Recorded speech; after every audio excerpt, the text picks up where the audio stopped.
Bom dia. Olá, bom dia.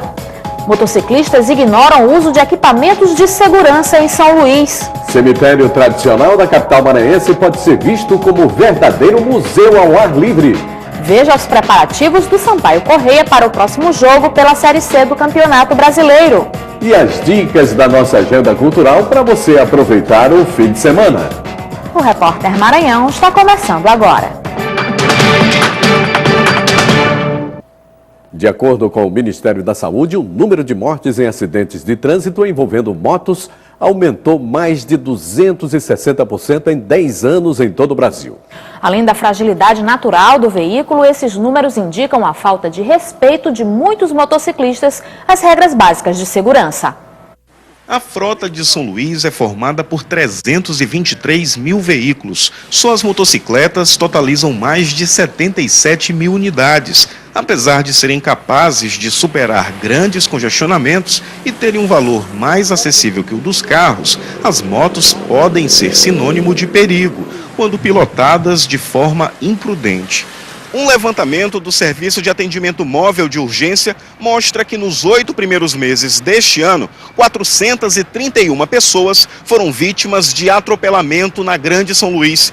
Desse total, 32% dos acidentes envolveram motocicletas. Outro problema que envolve os motoqueiros e preocupa as autoridades é o total desrespeito às normas de trânsito. Entre as principais irregularidades, destacam-se pilotar sem capacete, transportar crianças com menos de 7 anos de idade, dirigir com o farol desligado e ultrapassar o semáforo no sinal vermelho. Nossa equipe flagrou motoqueiros pilotando de chinelo, o que é proibido pelo Código de Trânsito Brasileiro. Esse aqui aproveitou a abertura no meio-fio para fazer um retorno proibido. Nesse outro flagrante, um motociclista reboca o amigo. Segundo este agente de trânsito, as irregularidades sobre duas rodas são constantes em São Luís. Os motociclistas cometem muitas infrações. Eu digo que no total dos condutores em geral, 90% das infrações são cometidas por motociclistas. Esta concessionária de motos recomenda o uso de equipamentos de segurança. Além do capacete, que é obrigatório tanto para o piloto quanto para o passageiro, o motociclista pode usar joelheiras, cotoveleiras, jaqueta e bota. Para a moto, os acessórios de segurança são a antena corta-pipa e o mata-cachorro. O mata-cachorro ele serve para, em caso de queda, a moto não vir a esmagar ou ficar por sobre os membros inferiores do condutor, do motociclista. O fio corta-pipa, para que serve? Aqui na cidade, em período de época de pipas, então quando a pipa vai embora, então eles usam muito cerol na linha, então essa linha cai e geralmente o motociclista vai passando e ela recai sobre ele e às vezes degola o mesmo. Então, para evitar, a gente usa o corta-linha de pipa, que é esse fio de aço que ele é amolado bem na ponta justamente para quando a linha bater, cortar. Para evitar que os motoqueiros andem com o farol desligado, as motos saem de fábrica com acendimento automático desse equipamento. A fábrica ela já vem com isso, o farol ligado já, não tem como desligar mais o farol. Assim que você liga a moto, o farol já fica aceso automaticamente. Para o coordenador de Educação para o Trânsito do Detran Maranhão, os motociclistas devem assumir uma nova postura nas ruas e avenidas. Caso contrário, os acidentes vão continuar fazendo mais vítimas. A gente sabe que no acidente de trânsito, o motociclista, por menor que seja a velocidade, ele sempre vai sair bem ferido. Tá? Então é melhor ele agir preventivamente, dirigir dentro dos limites de velocidade, observando o comportamento dos outros condutores, e respeitando também a sinalização. Né? Não é porque é um veículo menor, passa onde quer que vai poder passar naquele momento. Então, sinalização, prudência e atenção é a palavra-chave, né? Para que haja menos acidentes envolvendo motociclista. A Universidade Estadual do Maranhão realiza neste domingo a primeira etapa do processo seletivo de acesso à educação superior, o PAES 2014. As provas acontecem a partir de 1h da tarde, horário local, em São Luís e demais campi da UEMA para os cursos nas modalidades presencial e à distância. Os candidatos têm até amanhã para retirar o cartão de informação na página da instituição na internet. No total, foram quase 31 mil inscritos para cerca de 3.550 vagas ofertadas. A tradição de ir aos cemitérios visitar entes queridos já falecidos atravessa gerações, mas alguns desses lugares representam mais que um espaço de memórias pessoais e são verdadeiros museus ao ar livre. Inaugurado em 1855 em São Luís, após um surto de epidemia de varíola, o cemitério de São Pantaleão, também conhecido por Cemitério do Gavião, foi um dos primeiros construídos nos moldes europeus. É possível afirmar que o Cemitério do Gavião é um exemplo de museu a céu aberto. Além da Capela de São José, há uma série de esculturas em mármore decorrentes dos estilos neoclássicos e realistas. Um espaço que preserva um pedaço da história. Aqui no Cemitério do Gavião, em São Luís, estão túmulos de nomes importantes, não só para a literatura maranhense, como também para a literatura nacional, como Aloysio Azevedo e Bandeira Tribuzzi. Esse aqui era considerado o cemitério da nobreza. Um local que surgiu da mudança da concepção de cemitérios. Ele carrega uma história muito importante da nossa cidade, né? Porque exatamente a partir do momento que se vai ter a renovação do casario urbano de São Luís, que hábitos mais europeizados começam a chegar aqui, vai coincidir com a implantação desse cemitério, na segunda metade do século XIX. O historiador também afirma que, além de um espaço de preservação da história de um povo, o Cemitério do Gavião também acompanhou a mudança de conceito sobre a morte. A morte ela era doméstica, ela era uma visão... Na Idade Média se vivia muito mais preocupado com a morte do que com a vida, havia toda uma preparação e a igreja também contribuía muito para isso, mas isso foi mudando. E atualmente, a partir de uma série de mudanças, inclusive com relação à postura, o surgimento dos hospitais, a noção das doenças transmitidas, a morte ela vai sofrendo um processo de dessacralização, ela passa a ser mais secular. Então hoje essa morte é programada para ocorrer distante, como se a nossa ânsia de viver, como se a nossa ânsia de sermos eternos fosse mais presente hoje. E a TV Brasil ouviu alguns religiosos que falaram sobre o significado do Dia de Finados. Nós celebramos o Dia de Finados tendo em vista o que nós compreendemos como comunhão dos santos. Nós, que somos igreja peregrinantes, rezamos por aqueles nossos irmãos que já nos antecederam. As religiões afros em todo o Brasil, este dia para os mortos, para nossos ancestrais, é muito importante. Principalmente no Maranhão, nas casas tradicionais de tambor de mina, aonde o culto é feito no dia 1º a dia 2. A gente tem uma louvação, tem algumas comidas e adereços para louvarmos nossas ancestralidades. Para nós espíritas, como nós sabemos que os mortos continuam vivos, na verdade, apenas o corpo físico que ali está, nós não temos necessidade de estar no cemitério para que nós possamos nos aproximar dele, para que eles possam se aproximar de nós.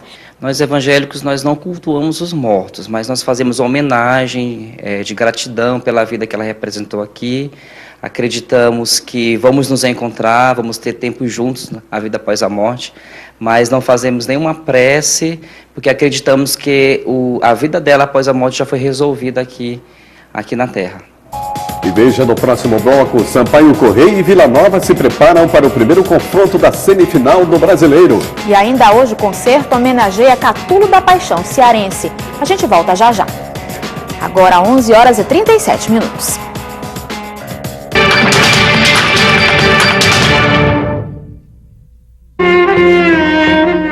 A Igreja Messiânica é uma religião que foi fundada no Japão por um japonês chamado Mokichi Okada. O objetivo principal é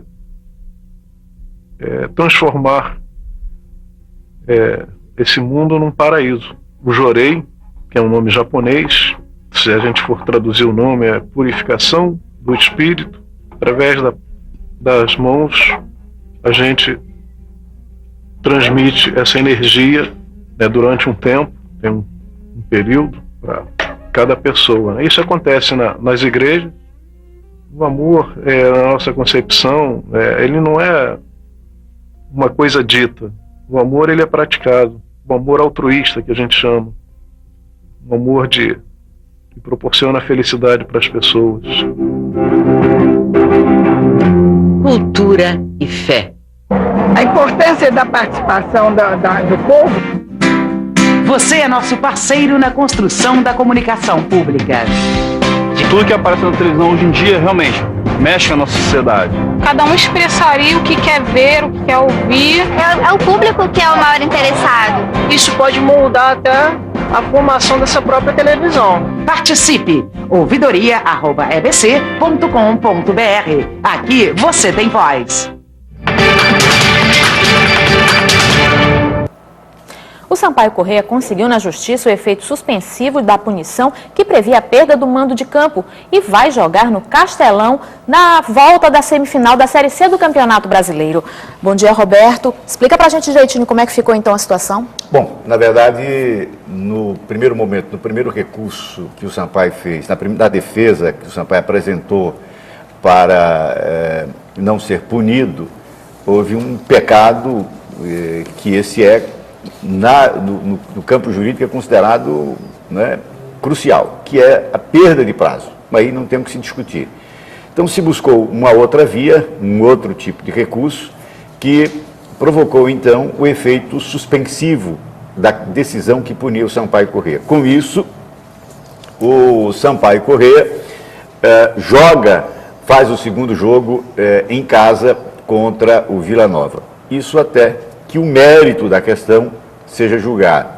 Acredita-se também que no mérito do Sampaio não venha a ser punido, porque não faz sentido essa punição, até porque ele não foi enquadrado em nenhum artigo que punia com mando de campo.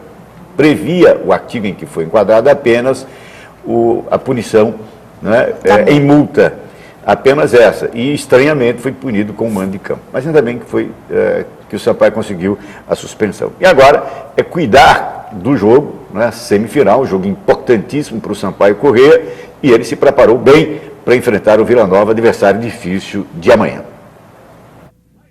Com o acesso à Série B garantido, o coletivo do Sampaio transcorreu de olho no título de campeão da Série C. Conhecido como Rei do Acesso, subiu e Casa do Ceará, América do Rio Grande do Norte e 2 vezes o Sampaio, o técnico Flávio Araújo acredita ser cedo para sonhar com a Série A. Tem que sonhar, né? Quando você entra na competição, você tem que pensar sempre no melhor. Mas hoje o nosso foco, por exemplo, é o título, né? É buscar mais um título nacional, o 4º. Logicamente, para chegar na final tem que passar pelo Vila Nova, que também vem com o mesmo objetivo. E a perspectiva vão ser de 2 grandes jogos, já que tanto Sampaio Corrêa e Vila Nova, ele joga agora sem a pressão do acesso, né? As 2 equipes já estão garantidas na Série B. E nesta história do acesso à Série B, o time tricolor liderou o Grupo A em quase todo o primeiro turno. No segundo, oscilou muito e chegou perto do rebaixamento, mas se classificou para as quartas de final de forma dramática, com Paulo Sérgio e o gol do empate de 2-2 contra o Fortaleza, no final do segundo tempo, o que garantiu ao Sampaio continuar na disputa. A gente tem uma meta, a gente chegar a essa meta, agora é o título, e a equipe vai entrar forte para nessa disputa começando no sábado.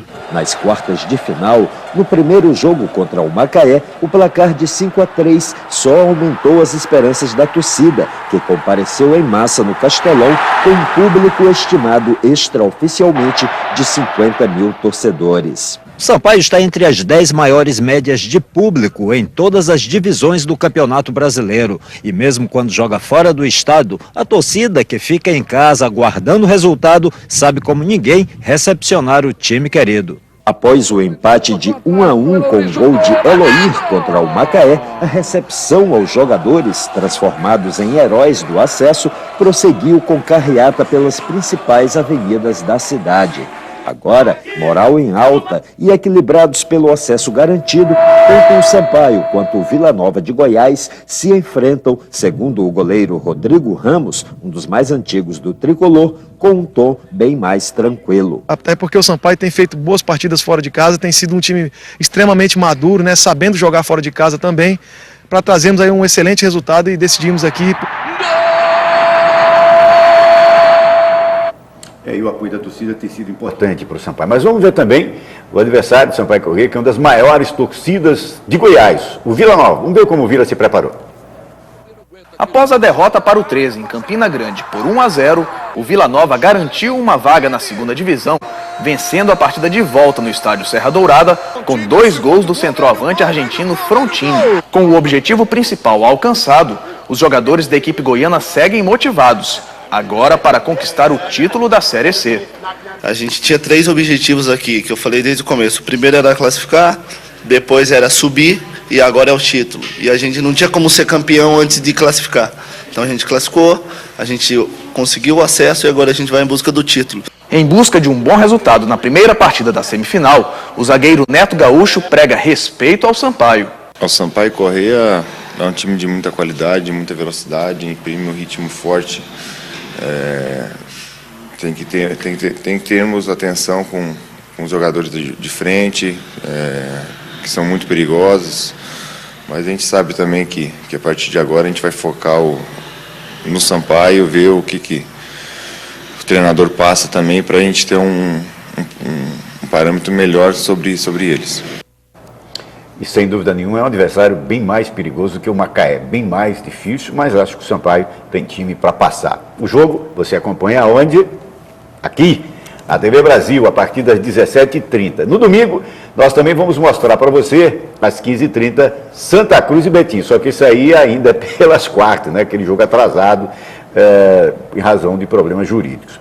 No Motoclube, ali nós temos mudança. Saiu o técnico Celinho e chega na próxima terça-feira do Paraná o técnico de Senhor Matos e passa a comandar o time já pensando no segundo turno da Copa São Luís e preparando o time para o Campeonato Brasileiro, visando uma vaga no Campeonato Brasileiro da Série D. Também foram dispensados o goleiro Alberto e o zagueiro Alisson. Ok, Roberto, muito obrigada. Boa sorte, então, para o Moto também, né, nessa caminhada. E bom fim de semana para todos. Ok, muito obrigada. E você vai conferir no próximo bloco dicas de diversão com a nossa agenda cultural. E mais, concerto homenageia Catulo da Paixão Cearense. É logo após o intervalo. Agora são 11h45.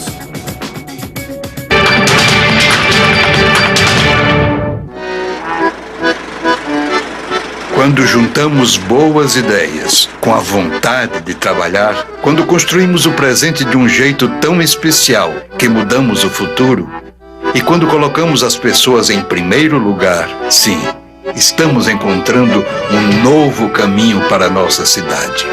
Já começaram as obras de pavimentação que vão chegar em 482 ruas do Polo Coroadi. A ampliação do abastecimento de água no Anjo da Guarda e na Vila Embratel foi retomada e também avança a recuperação de ruas e avenidas.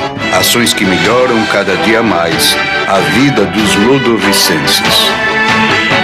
A mudança se faz assim, passo a passo, colocando as finanças em ordem e agora com o programa Avança São Luís, já dá para projetar um grande futuro para a nossa cidade. São Luís, Prefeitura e você construindo um novo caminho. No teatro, eu posso viver vários personagens, ser pessoas diferentes, mas as minhas digitais nunca mudam. Por isso, na hora de votar, ninguém pode se passar por mim. O recadastramento biométrico começou em várias cidades do país. É a Justiça Eleitoral tornando as eleições ainda mais seguras. Verifique se na sua cidade está acontecendo a biometria. Informe-se no site tse.jus.br. TSE, Justiça Eleitoral. A sexta-feira chegou, é hora de você programar o seu fim de semana. Ainda não sabe o que fazer? Então veja as dicas da nossa agenda cultural.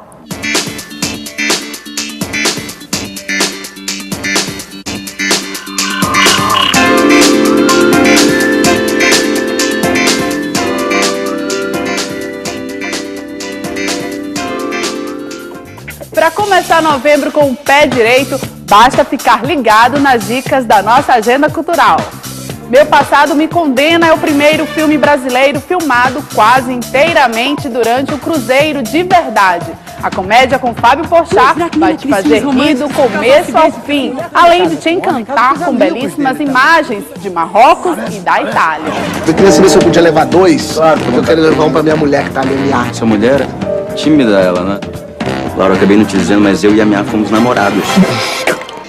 Hoje, logo mais às 9 horas, os amantes do jazz e do blues vão se encantar com o show do cantor norte-americano J.J. Jackson no Teatro Arthur Azevedo.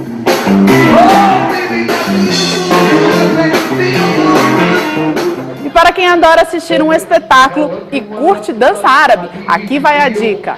Nesse domingo, às 8 horas, no Arthur Azevedo, tem uma linda apresentação do Estúdio de Dança Árabe Solange Costa, com participação especial de Júlio e Mariano, direto de São Paulo. Cancún vai invadir a pista do Mandamentos Hall com a Body Shot Party, que rola hoje a partir das 11 horas. Festa boa também hoje lá no Patrimônio Show. É a PP Fest com Banda Reprise, Lucas Seabra, 01, Stanley Christian e Pepe Júnior. E claro, muita gente bonita. E pela primeira vez em São Luís, Thiago Farra abalando tudo desse sábado no Mandamento.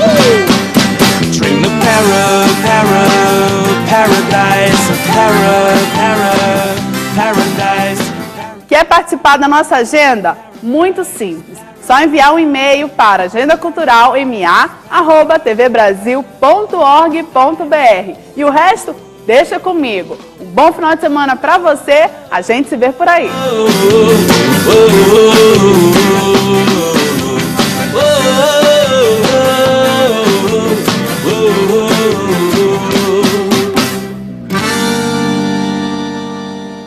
Então demos várias opções, é só você escolher uma e programar o seu fim de semana. E um concerto realizado na Academia Maranhense de Letras homenageou um dos grandes nomes da poesia brasileira, Catulo da Paixão Cearense.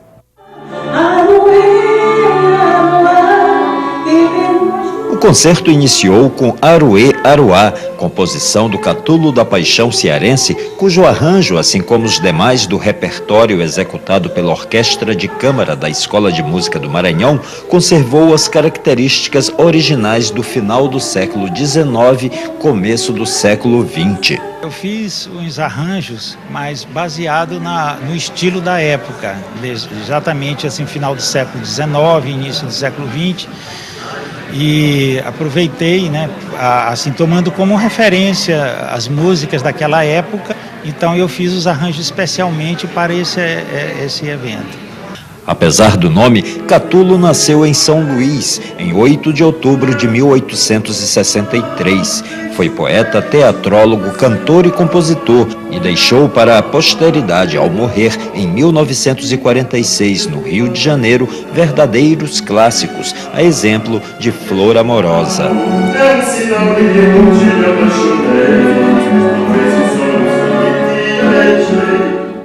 O concerto na Academia Maranhense de Letras, da qual ele fez parte, foi uma homenagem aos 150 anos de nascimento do compositor maranhense.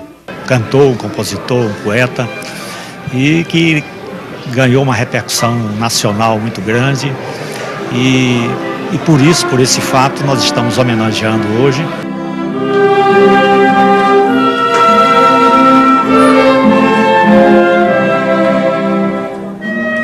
O Repórter Maranhão fica por aqui. Você pode rever essa e outras edições no nosso endereço eletrônico tvbrasil.ebc.com.br/Repórter Maranhão. Um ótimo fim de semana para você. A gente volta a se encontrar na segunda-feira, às 11h30 da manhã. Uma boa tarde e um bom fim de semana.